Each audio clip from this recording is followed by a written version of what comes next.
कन्या की राशि में जो चंद्रमा की स्थिति है वह विनय के सूर्य को बल प्रदान कर रही है। 36 में से 32 गुण मिल रहे हैं। यह जोड़ी तो स्वर्ग में बनकर आई है। नाड़ी दोष, भकूट दोष या गण दोष, इसमें से कोई भी दोष नहीं है।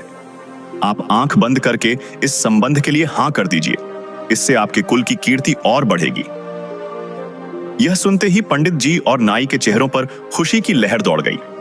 सेठ धर्मदास ने हाथ जोड़कर ईश्वर का धन्यवाद किया। उन्होंने कहा, जब विधाता की यही मर्जी है तो हम कौन होते हैं इसे टालने वाले। फिर सेठ धर्मदास ने अपनी धर्मपत्नी को बुलवाया। वह पर्दे की ओट से आई। सेठ जी ने उन्हें सारी बात बताई। पहले तो वह थोड़ा हिचकिचाई और बोली, सुनिए, सेठ मणिलाल तो बहुत बड़े आदमी हैं। उनकी बेटी महलों में पली बड़ी है। हमारा घर तो उनके सामने साधारण सा है। क्या वह यहां खुश रह पाएगी? कहीं उसे हमारे रहन सहन में दिक्कत तो नहीं होगी? इस पर पंडित जी ने उन्हें आश्वस्त करते हुए कहा, माता जी, आप चिंता न करें। रूपा बेटिया जितनी अमीर घर की है उससे कहीं ज्यादा वह संस्कारों में अमीर है। उसे सादगी पसंद है और वह बड़ों का आदर करना जानती है। आपके घर के प्रेम और स्नेह के आगे उसे धन दौलत फीकी लगेगी। आप निसंकोच होकर इस रिश्ते को स्वीकार करें। सेठानी जी का संशय दूर हो गया और उन्होंने भी खुशी खुशी अपनी सहमति दे दी। घर में उत्सव जैसा माहौल हो गया।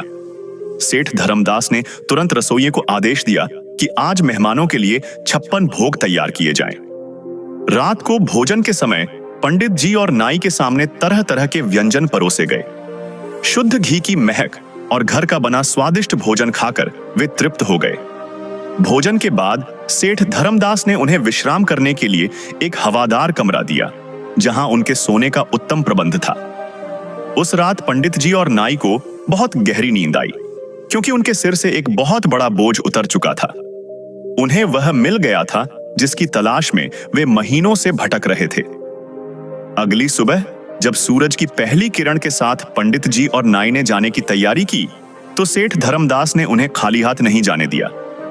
उन्होंने शगुन के तौर पर नारियल, कुछ स्वर्ण मुद्राएं और घर की बनी मिठाइयां एक पोटली में बांध कर दी। साथ ही उन्होंने एक पत्र भी लिखा।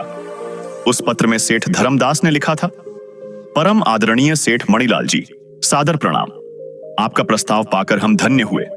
आपकी सुपुत्री रूपा को अपनी कुलवधू बनाना हमारे लिए सौभाग्य की बात होगी। हमारे पंडित जी ने कुंडलियों का मिलान किया है और यह संबंध हर प्रकार से शुभ है।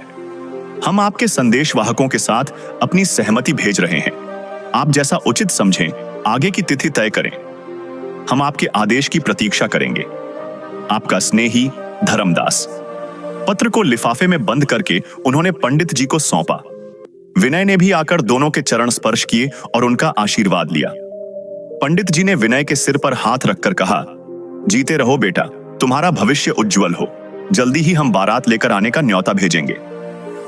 पंडित जी और नाई सेठ धर्मदास और उनके परिवार से विदा लेकर अपने नगर चंदनपुर की ओर चल पड़े।